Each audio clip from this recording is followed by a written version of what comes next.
have some areas of agreement, disagreement, and then I think, but before we get to, I think in some ways those are actually almost sort of secondary because I think that broadly speaking, it's always struck me that there's some position that acknowledges reported realities and certain connections, and then you can go from either thinking that it points to something kind of scattershot and limited, but still real, or something more systemic and so on. But I think that anywhere in that kind of middle category, anywhere that isn't either on one hand that this is, Putin Manchurian candidate, and the voting, the kind of full Garland Mensch sort of world, and then on the other hand, the complete denial of reality world that you see some people on the left, right? That this is an area, unlike many others, where I do think that there is some kind of like broad sort of middle, I guess, that makes some sort of sense. Though I wish I could think of a better word. Not sure what that was there. But before we get to that, I mean, I think the other very relevant point of this piece, though, is how you frame how we understand this, because this is another area that I think actually takes place even independently of the specific evidence or not evidence about what happened. There's people like me who would say, I think that there's totally real evidence there. I'm not sure if I'm as convinced as you are as how sort of systemic and integrated it was, but as I say, there's no doubt that there's something there. But then I might say I'm concerned that some people use Russia as a sort of conspiratorial rubric to sort of dismiss and get away from any other conversations, including, by the way, the fact that things like influence peddling on social media is going to be leveraged by everybody, including, domestic influence peddlers, which I think are ultimately kind of in an American domestic context much more dangerous than Russian foreign policy to a clean election process. I'm more concerned about what the Facebook ads that the Koch brother, outlets are going to sort of end up cooking up.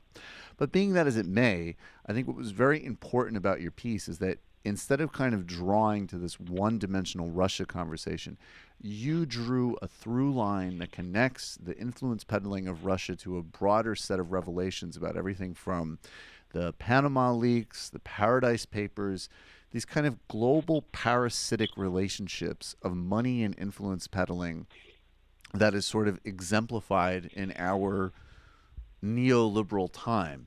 And you filter the Russia investigation through that angle. So maybe if you could sort of elaborate on that.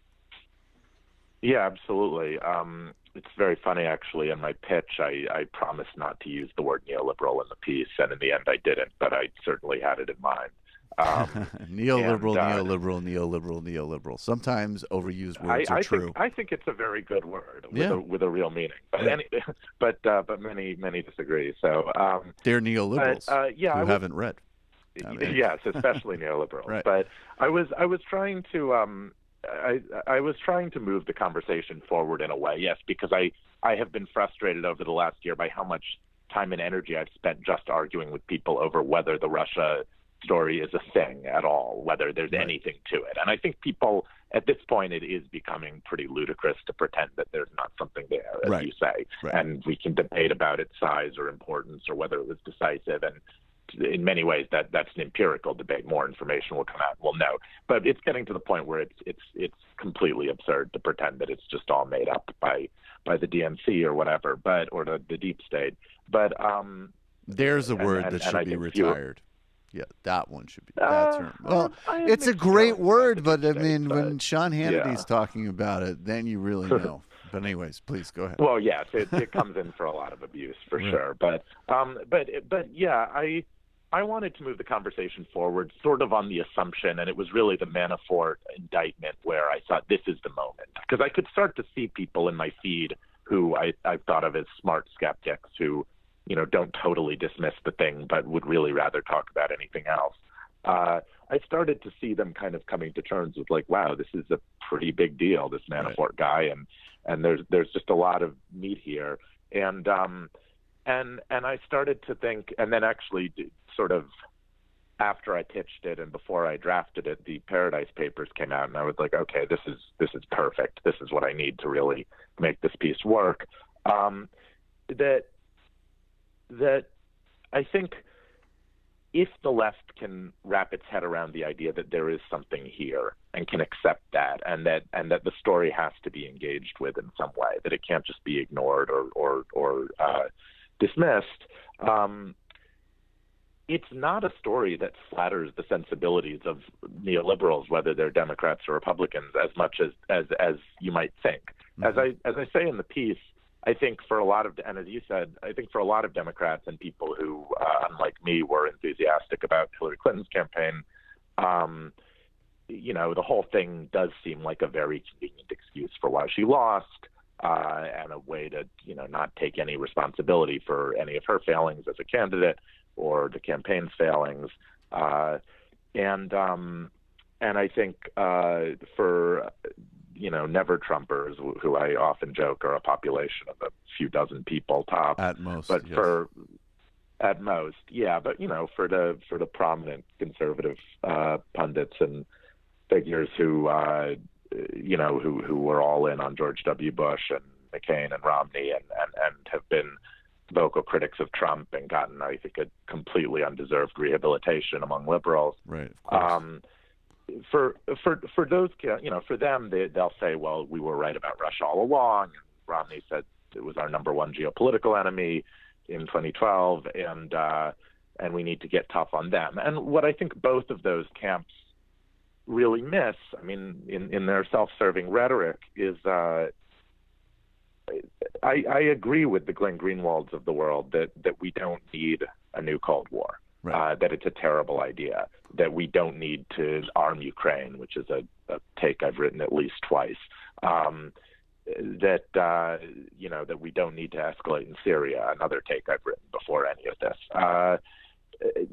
but that, there is a left read on Russia if you take it seriously, and it's not by any means limited to Russia, which is that global neoliberalism, which is, a reigning ideology for which the U.S. government is more responsible for promoting than anyone else over the last 25 years or however long it's been, has created these kind of unaccountable transnational flows of capital that is, looted legally or illegally from the public, and stored in offshore accounts and in complex financial institutions, and that this is a global problem, and that it requires a kind of left internationalist solution.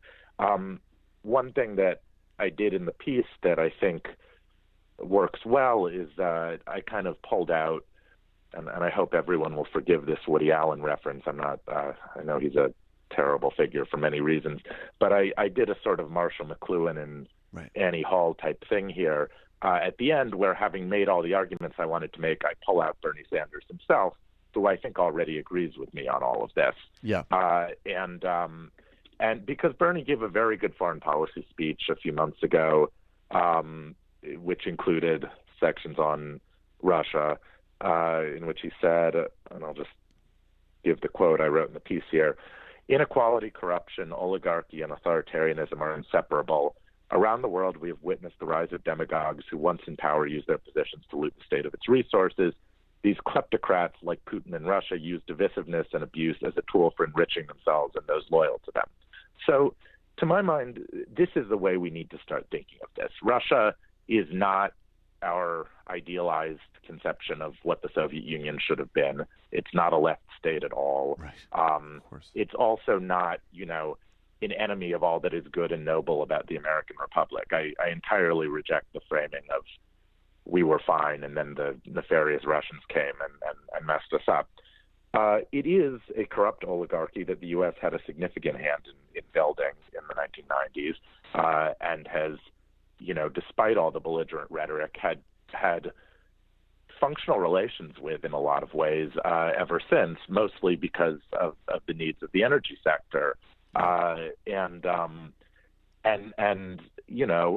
we've allowed Russia's kleptocratic elite to store wealth in this country. And we've, of course, done this with many other countries, too, powerful ones and otherwise.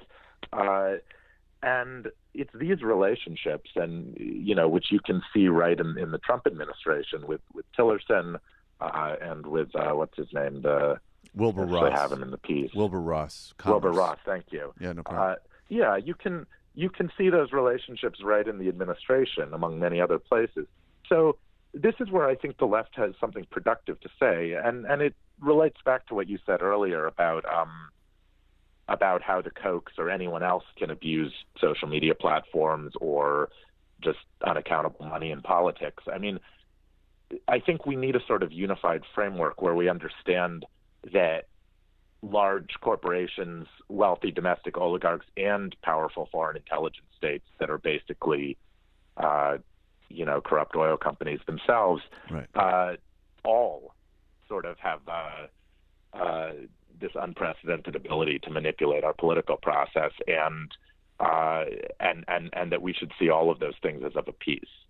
Yeah, so I'm certainly not a Russia expert myself, but I have, if you're just in this business at all, you have to deal with Russia, and I've in various ways. And what I've noticed in the line I say is that Russia makes everybody stupid, because it brings out sort of, in some ways, a certain type of right-wing kind of clown fascist sort of authoritarian populist politics of a Donald Trump or Pat Buchanan or really the broader modern Republican Party. To be fair to them, even before we got into all this collusion, they should like the modern Russian state. It's a petro state that exploits religious anxieties and extreme social conservatism to prop up upward financial redistribution and racism and anti-Semitism to basically loot the public sector and fund a military-industrial complex. And it thrives essentially.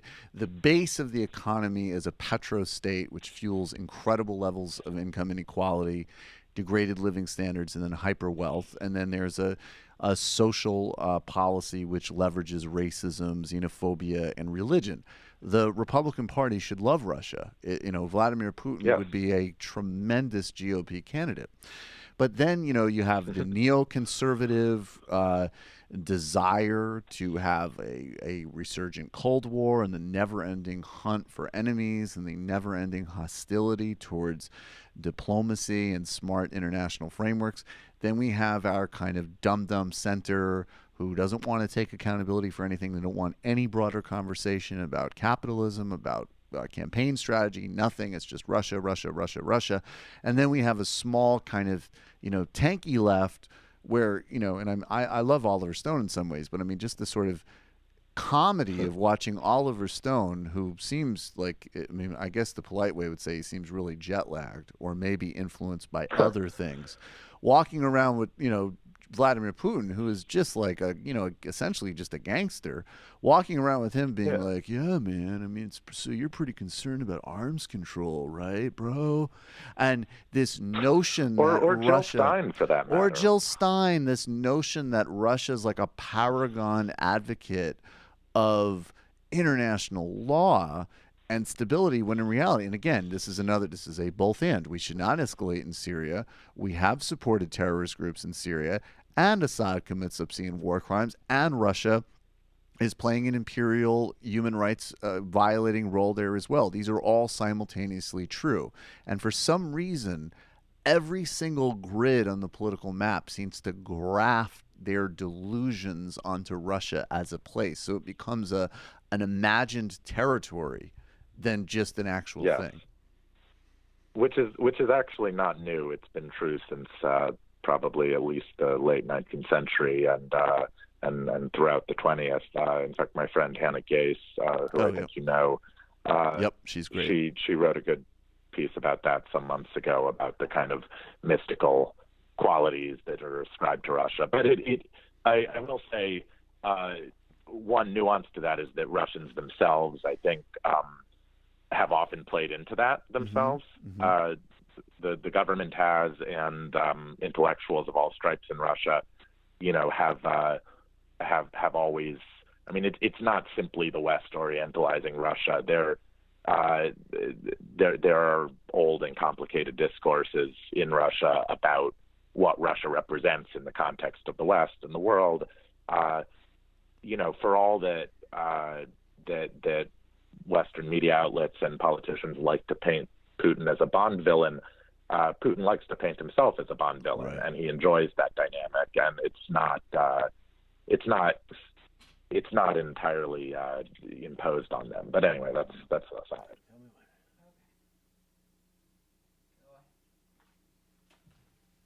Hi, folks. Sam Seder here. We still need your help on our Patreon page. YouTube ads have come back, but not nearly as much as we had before. So if you can help us out, any little bit helps. Head over to our Patreon page right at this URL, and you'll help us keep helping you by making videos